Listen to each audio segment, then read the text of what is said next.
Students, आज हम पढ़ेंगे classification of linear partial differential equation of classification of linear partial differential equations of second order. अब हमारे पास, आपको पता है, हमारे पास जो लीनियर पार्शियल डिफरेंशियल इक्वेशन मतलब क्या है, हमारे पास जिस इक्वेशन के पास, डिफरेंशियल इक्वेशन के पास दो या दो से ज्यादा कोफिशिएंट नहीं है, इंडिपेंडेंट वेरिएबल्स हो, उसी को हम क्या बोलते हैं, पार्शियल डिफरेंशियल इक्वेशन। और सेकंड ऑर्डर, जिसका ऑर्डर क्या हो, सेकंड ऑर्डर। आप क्या करें, लेट द जनरल लीनियर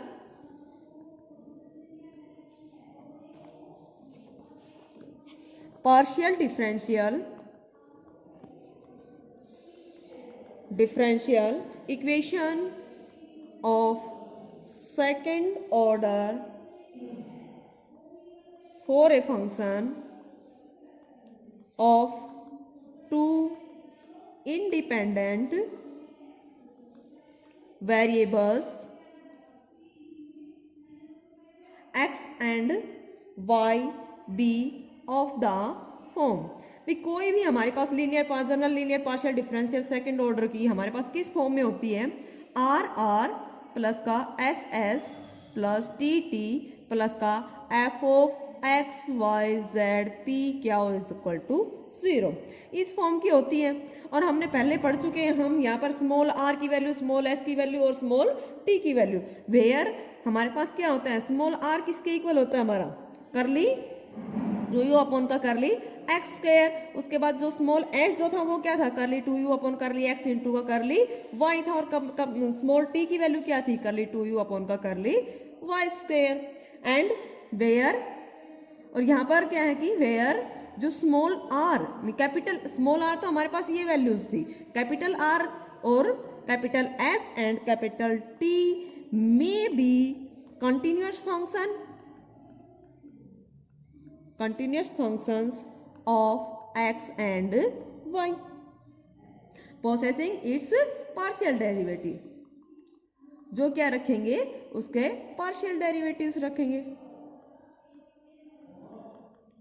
कहने का मतलब क्या है, हमारे पास जो कैपिटल आर, कैपिटल एस और कैपिटल टी जो है वो क्या रहेंगे, एक्स और वाई के कोई भी क्या रहेंगे, कंटिन्यूअस फंक्शंस रहेंगे और वो क्या रखेंगे, पार्शियल डेरिवेटिव्स रखेंगे, या फिर वो क्या रहेंगे, कोई भी कांस्टेंट वैल्यूज मिलेंगी हमें। ठीक है।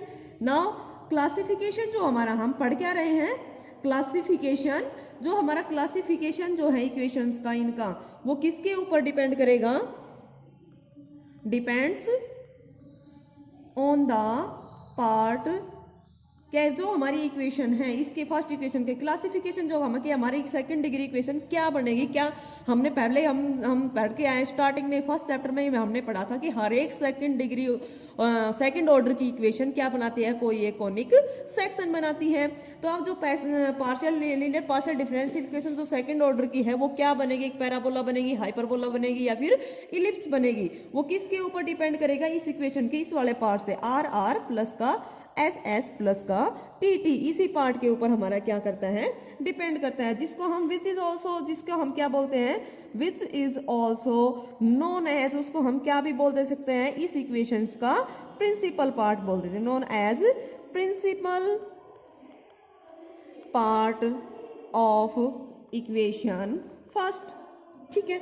नाउ क्लासिफिकेशन कैसे करेंगे हम, ये रोलो बताते हैं। फर्स्ट क्या है, एस स्क्वायर माइनस का 4RT, अगर हमारे पास क्या है, पॉजिटिव है तो क्या रहेगा, हाइपरबोलिक रहेगा।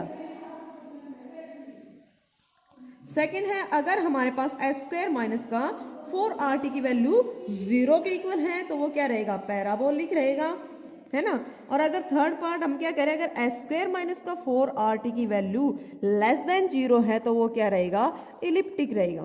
कहने का मतलब क्या है, कोई भी हमारी सेकंड ऑर्डर की, अगर ये सेकंड ऑर्डर की पार्शियल डिफरेंशियल इक्वेशंस है तो उसके पास हमारे पास उसकी जो इक्वेशन है वो क्लासिफिकेशन अगर हम करेंगे कि वो हमारा पैराबोला बनेगा, इलिप्टिक बनेगा या फिर हाइपरबोला बनेगा, वो किसके ऊपर डिपेंड करेगा, यहाँ से इस वाले पार्ट पे डिपेंड करेगा। That is S square minus का 4rt पॉजिटिव है तो हाइपरबोलिक, 0 है तो पैराबोलिक और लेस देन 0 है तो क्या बनेगा, इलिप्टिक बनेगा।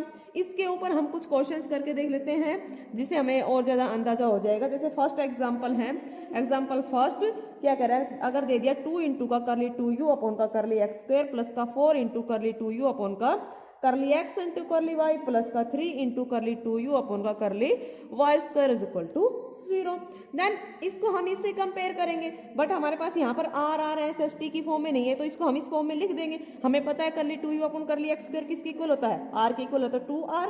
अब ये वैल्यू किसके इक्वल होती है, s के इक्वल तो 4s, ये वाली वैल्यू किसके इक्वल होती है, t के इक्वल तो 3 of t is equal to 0। अब हम इस इक्वेशन को क्या कर लेंगे, जो हमारी जनरल इक्वेशन थी उससे क्या कर देंगे, comparing with, on comparing with किससे, R are plus S S plus T T plus का F of x Y Z P क्या हो is equal to 0। Now small R का कोफिशिएंट कैपिटल आर यहाँ पर कितना है 2, तो capital R is equal to 2।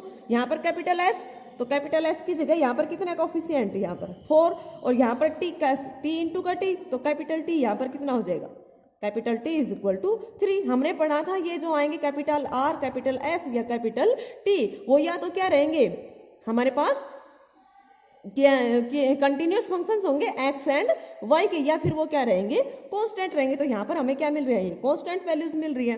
अब हमें क्या फाइंड आउट करना है, एस स्क्वायर माइनस का 4rt is equal to S की वैल्यू कितनी है 4, तो 4 का होल स्क्वायर माइनस का 4 इंटू आर की वैल्यू कितनी है 2, टी की वैल्यू कितनी है 3, तो 4 का स्क्वायर 16 माइनस का 6 24, तो कितनी वैल्यू आई माइनस का 8 आई। माइनस 8 क्या होता है, लेस देन 0 होता है, लेस देन 0 है होता है तो फंक्शन क्या, हमने क्या पढ़ा था, जब एस स्क्वायर माइनस का 4rt अगर लेस देन 0 है तो हमारे पास फंक्शन जो सेकंड ऑर्डर की इक्वेशन है, पार्शियल डिफरेंशियल इक्वेशन है, वो हमारी क्या बनेगी, एक इलिप्टिक बनेगी। So it is an elliptic, तो ये हमारे पास क्या बनेगी, एक इलिप्स बनेगी। इसी तरह एक और एग्जाम्पल हम कर लेते हैं।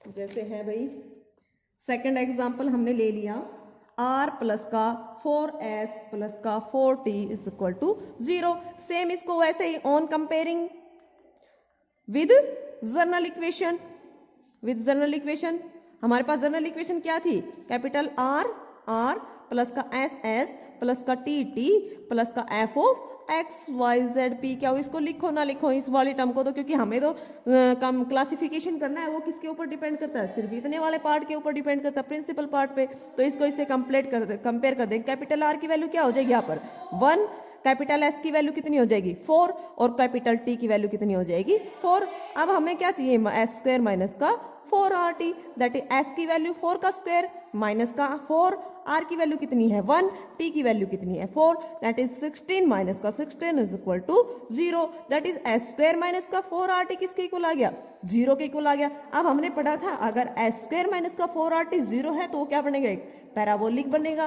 तो ये क्या बनेगा, इट इज पैराबोलिक। ठीक है, ऐसे एक और एग्जांपल कर लेते हैं। जैसे क्या कह रहा है, एक्स वाई, बस एक इलिप्टिक का एग्जांपल और कर लेते हैं, एक्स स्क्वायर माइनस का Y square into S minus का X Y into T plus का पी वाई माइनस का क्यू एक्स माइनस का 2 इंटू का एक्स स्क्वायर माइनस का Y square is equal to 0। अब इसको फिर वही कंपेयर करेंगे, ऑन कंपेयरिंग, कंपेयर किससे करना है, इस वाली आर प्लस का एस प्लस का टी प्लस का F of x Y Z P क्या इज इक्वल टू 0।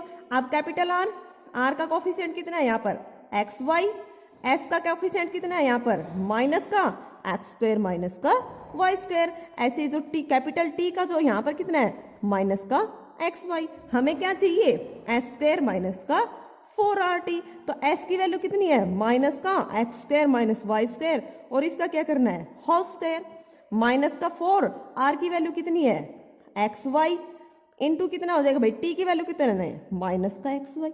अब यहां से किया भाई, माइनस का स्क्वायर किया तो प्लस हो गया, X square minus Y square का होल स्क्वायर खोलेंगे तो एक्स की पावर 4 प्लस वाई की पावर 4 माइनस का 2 एक्स स्क्वायर वाई स्क्वायर, ये माइनस माइनस क्या हो गया, plus 4 into X square into का वाई स्क्वायर।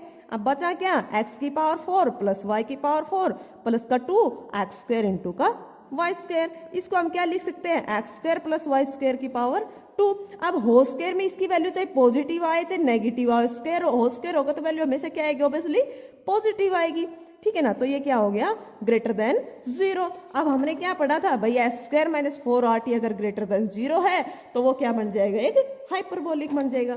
तो ये हमारी इक्वेशन क्या बनाएगी, एक हाइपरबोलिक। तो ये हमारे पास क्या थे, classification of second order linear partial differential equation. Second order partial differential equation किस फॉर्म की होगी, r are plus S S plus T T plus f of x Y Z P क्या इज इक्वल टू 0। उसको हमें क्या find out करना है, compare करना है, एस स्क्वायर माइनस का 4RT फाइंड आउट करना है। अगर वो ग्रेटर देन 0 है मतलब पॉजिटिव है तो हाइपरबोलिक, 0 है तो पैराबोलिक, अगर लेस देन 0 है तो वो क्या रहेगा, एलिप्टिक रहेगा। Thank you students.